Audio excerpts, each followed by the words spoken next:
मुंशी प्रेमचंद की कहानी नैराश्य। बाज आदमी अपनी स्त्री से इसलिए नाराज रहते हैं कि उसके लड़कियां ही क्यों होती हैं, लड़के क्यों नहीं होते। जानते हैं कि इसमें स्त्री का दोष नहीं है, या है तो उतना ही जितना मेरा। फिर भी जब देखिए स्त्री से रूठे रहते हैं, उसे अभागिनी कहते हैं और सदैव उसका दिल दुखाया करते हैं। निरुपमा उन्हीं अभागिनी स्त्रियों में थी और घमंडी लाल त्रिपाठी उन्हीं अत्याचारी पुरुषों में। निरुपमा के 3 बेटियां लगातार हुई थी और वह सारे घर की निगाहों से गिर गई थी। सास ससुर की अप्रसन्नता की तो उसे विशेष चिंता न थी। वह पुराने जमाने के लोग थे, जब लड़कियां गर्दन का बोझ और पूर्व जन्मों का पाप समझी जाती थी। हाँ, उसे दुख अपने पतिदेव की अप्रसन्नता का था, जो पढ़े लिखे आदमी होकर भी उसे जली कटी सुनाते रहते थे। प्यार करना तो दूर रहा, निरुपमा से सीधे मुंह बात न करते। कई कई दिनों तक घर ही में न आते, और आते तो कुछ इस तरह खींचे तने हुए रहते कि निरुपमा थर थर कांपती रहती थी। कहीं गरज न उठे। घर में धन का अभाव न था, पर निरुपमा को कभी एहसास न होता था कि किसी सामान्य वस्तु की इच्छा भी प्रकट कर सके। वह समझती थी, मैं यथार्थ में अभागिनी हूँ, नहीं तो भगवान मेरी कोख में लड़कियां ही क्यों रचते। पति की एक मृदु मुस्कान के लिए, एक मीठी बात के लिए उसका हृदय तड़प कर रह जाता था। यहाँ तक कि वह अपनी लड़कियों को प्यार करते हुए सकुचाती थी कि लोग कहेंगे, पीतल की नत पर इतना गुमान करती है। जब त्रिपाठी जी के घर में आने का समय होता तो किसी न किसी बहाने से वह लड़कियों को उनकी आंखों से दूर कर देती थी। सबसे बड़ी विपत्ति यह थी कि त्रिपाठी जी ने धमकी दी थी कि आपकी कन्या हुई तो घर छोड़कर निकल जाऊंगा, इस नरक में क्षण भर न ठहरूंगा। निरुपमा को यह चिंता और भी खाई जाती थी। वह मंगलवार का व्रत रखती थी, रविवार निर्जला एकादशी और न जाने कितने व्रत करती थी। स्नान पूजा तो नित्य का नियम था, पर किसी अनुष्ठान से मनोकामना न पूरी होती थी। नित्य अवहेलना, तिरस्कार, उपेक्षा, अपमान सहते सहते उसका चित्त संसार से विरक्त होता जाता था। जहाँ कान एक मीठी बात के लिए, आंखें एक प्रेम दृष्टि के लिए, हृदय एक आलिंगन के लिए तरस कर रह जाए, घर में अपनी कोई बात न पूछे, वहाँ जीवन से क्यों न अरुचि हो जाए। एक दिन घोर निराशा की दशा में उसने अपनी बड़ी भावज को एक पत्र लिखा। एक एक अक्षर से असह्य वेदना टपक रही थी। भावज ने उत्तर दिया, तुम्हारे भैया जल्द तुम्हें विदा कराने जाएंगे। यहाँ आजकल एक सच्चे महात्मा आए हुए हैं, जिनका आशीर्वाद कभी निष्फल नहीं जाता। यहाँ कई संतानहीन स्त्रियां उनके आशीर्वाद से पुत्रवती हो गई। पूर्ण आशा है कि तुम्हें भी उनका आशीर्वाद कल्याणकारी होगा। निरुपमा ने यह पत्र पति को दिखाया। त्रिपाठी जी उदासीन भाव से बोले, सृष्टि रचना महात्माओं के हाथ का काम नहीं, ईश्वर का काम है। निरुपमा, हाँ, लेकिन महात्माओं में भी तो कुछ सिद्धि होती है। घमंडी लाल, हाँ होती है, पर ऐसे महात्माओं के दर्शन दुर्लभ हैं। निरुपमा, मैं तो इस महात्मा के दर्शन करूंगी। घमंडी लाल, चली जाना। निरुपमा, जब बाझिनों के लड़के हुए तो मैं क्या उनसे भी गई गुजरी हूँ। घमंडी लाल, कह तो दिया भाई, चली जाना। यह करके भी देख लो, मुझे तो ऐसा मालूम होता है पुत्र का मुख देखना हमारे भाग्य में ही नहीं है। कई दिन बाद निरुपमा अपने भाई के साथ मैके गई। तीनों पुत्रियां भी साथ थी। भाभी ने उन्हें प्रेम से गले लगाकर कहा, तुम्हारे घर के आदमी बड़े निर्दयी हैं। ऐसी गुलाब फूलों की सी लड़कियां पाकर भी तकदीर को रोते हैं। ये तुम्हें भारी हो तो मुझे दे दो। जब ननद और भावज भोजन करके लेटी तो निरुपमा ने पूछा, वह महात्मा कहाँ रहते हैं। भावज, ऐसी जल्दी क्या है, बता दूंगी। निरुपमा, है नगीच ही ना। भावज, बहुत नगीच, जब कहोगी उन्हें बुला दूंगी। निरुपमा, तो क्या तुम लोगों पर बहुत प्रसन्न है? भावज, दोनों वक्त यही भोजन करते हैं, यही रहते हैं। निरुपमा, जब घर में ही वैद्य तो मरिए क्यों? आज मुझे उनके दर्शन करा देना। भावज, भेंट क्या दोगी? निरुपमा, मैं किस लायक हूँ?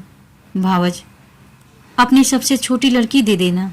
निरुपमा, चलो गाली देती हो। भावज, अच्छा यह न सही, उन्हें एक बार प्रेमालिंगन करने देना। निरुपमा, भाभी, मुझसे ऐसी हंसी करोगी तो मैं चली जाऊंगी। भावज, वह महात्मा बड़े रसिया हैं। निरुपमा, तो चूल्हे में जाए, कोई दुष्ट होगा। भावज, उनका आशीर्वाद तो इसी शर्त पर मिलेगा, वह और कोई भेंट स्वीकार ही नहीं करते। निरुपमा, तुम तो यो बातें कर रही हो मानो उनकी प्रतिनिधि हो। भावज, हाँ, वह यह सब विषय मेरे ही द्वारा तय किया करते हैं। मैं भेंट लेती हूँ, मैं ही आशीर्वाद देती हूँ, मैं ही उनके हितार्थ भोजन कर लेती हूँ। निरुपमा, तो यह कहो कि तुमने मुझे बुलाने के लिए यह हीला निकाला है। भावज, नहीं, उनके साथ ही तुम्हें कुछ ऐसे गुर दूंगी जिससे तुम अपने घर आराम से रहो। इसके बाद दोनों सखियों में कानाफूसी होने लगी। जब भावज चुप हुई तो निरुपमा बोली, और जो कहीं फिर क्या ही हुई तो? भावज, तो क्या, कुछ दिन तो शांति और सुख से जीवन कटेगा, यह दिन तो कोई लौटा न लेगा। पुत्र हुआ तो कहना ही क्या, पुत्री हुई तो फिर कोई नई युक्ति निकाली जाएगी। तुम्हारे घर के जैसे अक्ल के दुश्मनों के साथ ऐसी ही चालें चलने से गुजारा है। निरुपमा, मुझे तो संकोच मालूम होता है। भावज, त्रिपाठी जी को 2-4 दिन में पत्र लिख देना कि महात्मा जी के दर्शन हुए और उन्होंने मुझे वरदान दिया है। ईश्वर ने चाहा तो उसी दिन से तुम्हारी मान प्रतिष्ठा होने लगेगी। घमंडी दौड़े हुए आएंगे और तुम्हारे ऊपर प्राण निछावर करेंगे। कम से कम साल भर तो चैन की बंसी बजाना, इसके बाद देखी जाएगी। निरुपमा, पति से कपट करूं तो पाप न लगेगा? भावज, ऐसे स्वार्थियों से कपट करना पुण्य है। 3-4 महीने के बाद निरुपमा अपने घर आई। घमंडी लाल उसे विदा कराने गए थे। सलहज ने महात्मा जी का रंग और भी चोखा कर दिया। बोली, ऐसा तो किसी को देखा नहीं कि इस महात्मा जी ने वरदान दिया हो और वह पूरा न हो गया हो। हाँ, जिसका भाग्य फूट जाए उसे कोई क्या कर सकता है। घमंडी लाल प्रत्यक्ष तो वरदान और आशीर्वाद की उपेक्षा ही करते रहे, पर इन बातों पर विश्वास करना आजकल संकोचजनक मालूम होता है, पर उनके दिल पर असर जरूर हुआ। निरुपमा की खातिरदारियां होनी शुरू हुई। जब वह गर्भवती हुई तो सबके दिलों में नई नई आशाएं हिलोरे लेने लगी। सास, जो उठते गाली और बैठते व्यंग से बातें करती थी, अब उसे पान की तरह फेरती। बेटी, तुम रहने दो, मैं ही रसोई बना लूंगी, तुम्हारा सिर दुखने लगेगा। कभी निरुपमा कलसे का पानी या चारपाई उठाने लगती तो सास दौड़ती, बहू रहने दो, मैं आती हूँ, तुम कोई भारी चीज मत उठाया करो। लड़कियों की बात और होती है, उन पर किसी बात का असर नहीं होता। लड़के तो गर्भ ही में मान करने लगते हैं। अब निरुपमा के लिए दूध का उठौना किया गया, जिससे बालक पुष्ट और गोरा हो। घमंडी वस्त्राभूषणों पर उतारू हो गए, हर महीने एक न एक नई चीज लाते। निरुपमा का जीवन इतना सुखमय कभी न था, उस समय भी नहीं जब नवेली वधू थी। महीने गुजरने लगे। निरुपमा को अनुभूत लक्षणों से विदित होने लगा कि यह कन्या ही है, पर वह इस भेद को गुप्त रखती थी। सोचती, सावन की धूप है, इसका क्या भरोसा, जितनी चीज धूप में सुखानी हो सुखा लो, फिर तो घटा छाएगी ही। बात बात पर बिगड़ती। वह कभी इतनी मानशीला न थी, पर घर में कोई चू तक न करता कि कहीं बहू का दिल न दुखे, नहीं बालक को कष्ट होगा। कभी कभी निरुपमा केवल घर वालों को जलाने के लिए अनुष्ठान करती, उसे उन्हें जलाने में मजा आता था। वह सोचती, तुम स्वार्थियों को जितना जलाओ उतना अच्छा। तुम मेरा आदर इसलिए करते हो ना कि मैं बच्चा जनूंगी तो तुम्हारे कुल का नाम चलाएगा। मैं कुछ नहीं हूँ, बालक ही सब कुछ है, मेरा अपना कोई महत्व नहीं, जो कुछ है वह बालक के नाते। यह मेरे पति हैं, पहले इन्हें मुझसे कितना प्रेम था, तब इतने संसार लोलुप न हुए थे। अब इनका प्रेम केवल स्वार्थ का स्वांग है। मैं भी पशु हूँ जिसे दूध के लिए चारा पानी दिया जाता है। खैर यही सही, इस वक्त तो तुम मेरे काबू में आए हो। जितने गहने बन सके बनवा लूं, इन्हें तो छीन न लोगे। इस तरह 10 महीने पूरे हो गए। निरुपमा की दोनों नंदे ससुराल से बुलाई गई। बच्चे के लिए पहले ही सोने के गहने बनवा लिए गए। दूध के लिए एक सुंदर दुधारू गाय मूल ले ली गई। घमंडी लाल उसे हवा खिलाने को एक छोटी सी सेज गाड़ी लाए। जिस दिन निरुपमा को प्रसव वेदना होने लगी, द्वार पर पंडित जी मुहूर्त देखने के लिए बुलाए गए। एक मीर शिकार बंदूक छोड़ने को बुलाया गया। गाय ने मंगल गान के लिए बटोर ली गई। घर से तिल तिल कर खबर मंगाई जाती थी, क्या हुआ। लेडी डॉक्टर भी बुलाई गई। बाजे वाले हुक्म के इंतजार में बैठे थे। पामर भी अपनी सारंगी लिए जच्चा मान करे नंदलाल सो की तान सुनाने को तैयार बैठा था। सारी तैयारियां, सारी आशाएं, सारा उत्साह समारोह एक ही शब्द पर अवलंबित था। जो जो देर होती थी, लोगों में उत्सुकता बढ़ती जाती थी। घमंडी लाल अपने मनोभाव को छुपाने के लिए एक समाचार पत्र देख रहे थे, मानो उन्हें लड़का या लड़की दोनों ही बराबर है। मगर उनके बूढ़े पिताजी इतने सावधान न थे। उनकी बातें खिली जाती थी। हंस हंस कर सबसे बात कर रहे थे और पैसों की एक थैली को बार बार उछालते थे। मीर शिकार ने कहा, मालिक से आपकी पगड़ी दुपट्टा लूंगा। पिताजी ने खिलकर कहा, अबे कितनी पगड़ियां लेगा, इतनी बेभाव की दूंगा कि सर के बाल गंजे हो जाएंगे। पामर बोला, सरकार आपकी कुछ जीविका लूं। पिताजी खिलकर बोले, अबे कितनी खाएगा, खिला खिला कर पेट फाड़ दूंगा। सहसा महरी घर में से निकली। कुछ घबराई सी थी। वह अभी कुछ बोलने भी न पाई थी कि मीर शिकार ने बंदूक फायर कर ही तो दी। बंदूक छूटनी थी कि रोशन चौकी की तान भी छिड़ गई। पामर भी कमर कसकर नाचने को खड़ा हो गया। महरी, अरे तुम सबके सब भंग खा गए हो क्या। मीर शिकार, क्या हुआ। महरी, हुआ क्या, लड़की ही तो फिर हुई है। पिताजी, लड़की हुई है। यह कहते कहते वह कमर थाम कर बैठ गए, मानो वज्र गिर पड़ा। घमंडी लाल कमरे से निकल आए और बोले, जाकर लेडी डॉक्टर से तो पूछ, अच्छी तरह देख न ले, देखा सुना चल खड़ी हुई। महरी, बाबूजी मैंने तो आंखों देखा है। घमंडी लाल, कन्या ही है। पिता, हमारी तकदीर ही ऐसी है बेटा। जाओ रे सब के सब, तुम सभी के भाग्य में कुछ पाना न लिखा था तो कहाँ से पाते। भाग जाओ। सैकड़ों रुपए पर पानी फिर गया, सारी तैयारी मिट्टी में मिल गई। घमंडी लाल, इस महात्मा से पूछना चाहिए, मैं आज डाक से जरा बचा के खबर लेता हूँ। पिता, धूर्त है धूर्त। घमंडी लाल, मैं उनकी सारी धूर्तता निकाल दूंगा। मारे डंडे के खोपड़ी न तोड़ दूं तो कहिएगा, चांडाल कहीं का। उसके कारण मेरे सैकड़ों रुपए पर पानी फिर गया। यह चीज गाड़ी, यह गाय, यह पलना, यह सोने के गहने किसके सिर पटकूं। ऐसे ही उसने कितनों ही को ठगा होगा। एक दफा बचा ही मरम्मत हो जाती तो ठीक हो जाती। पिताजी, बेटा उसका दोष नहीं, अपने भाग्य का दोष है। घमंडी लाल, उसने क्यों कहा ऐसा नहीं होगा। औरतों से इस पाखंड के लिए कितने ही रुपए ऐंठे होंगे, वह सब उन्हें उगलना पड़ेगा, नहीं तो पुलिस में रपट कर दूंगा। कानून में पाखंड का भी तो दंड है। मैं पहले ही चौंका था कि हो न हो पाखंडी है, लेकिन मेरी सलज ने धोखा दिया, नहीं तो मैं ऐसे पाजियों के पंजे में कब आने वाला था। एक ही सुअर है। पिताजी, बेटा सब्र करो, ईश्वर को जो कुछ मंजूर था वह हुआ। लड़का लड़की दोनों ही ईश्वर की देन है। जहाँ तीन है वहाँ एक और सही। पिता और पुत्र में तो यह बातें होती रही। पामर, मीर शिकार आदि ने अपने अपने डंडे संभाले और अपनी राह चले। घर में मातम सा छा गया। लेडी डॉक्टर भी विदा कर दी गई। शौर में जच्चा और दाई के सिवा कोई न रहा। वृद्धा माता तो इतनी हताश हुई कि उसी वक्त आटवास खटवास लेकर पड़ रही। जब बच्चे की बरही हो गई तो घमंडी लाल स्त्री के पास गए और सरोज भाव से बोले, फिर लड़की हो गई। निरुपमा, क्या करूं, मेरा क्या बस। घमंडी लाल, उस पापी धूर्त ने बड़ा चकमा दिया। निरुपमा, आप क्या कहें, मेरे भाग्य ही में न होगा। नहीं तो वहाँ कितनी ही औरतें बाबा जी को रात दिन घेरे रहती थी। वह किसी से कुछ लेते तो कहती कि धूर्त है। कसम ले लो जो मैंने उन्हें एक कौड़ी भी दी हो घमंडी लाल, उसने लिया या न लिया, यहाँ तो दिवाला निकल गया। मालूम हो गया तकदीर में पुत्र नहीं लिखा है, कुल का नाम डूबना ही है।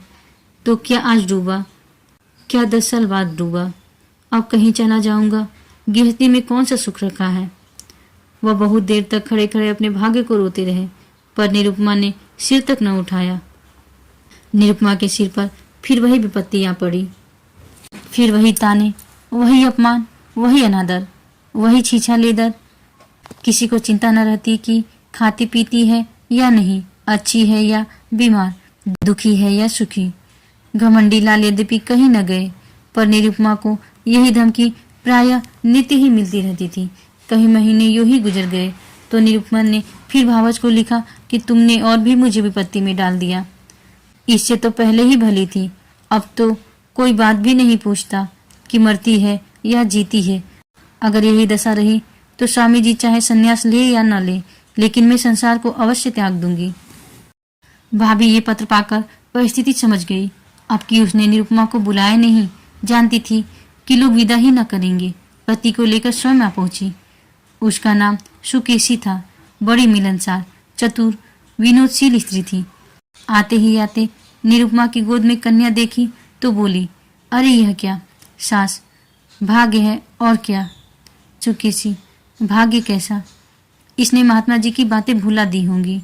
ऐसा तो हो ही नहीं सकता कि वह मुझ से जो कुछ कह दे वह ना हो। क्यों जी, तुमने मंगल का व्रत रखा। निरुपमा, बराबर एक व्रत भी न छोड़ा। सुकेशी, 5 ब्राह्मणों को मंगल के दिन भोजन कराती रही। निरुपमा, यह तो उन्होंने नहीं कहा था।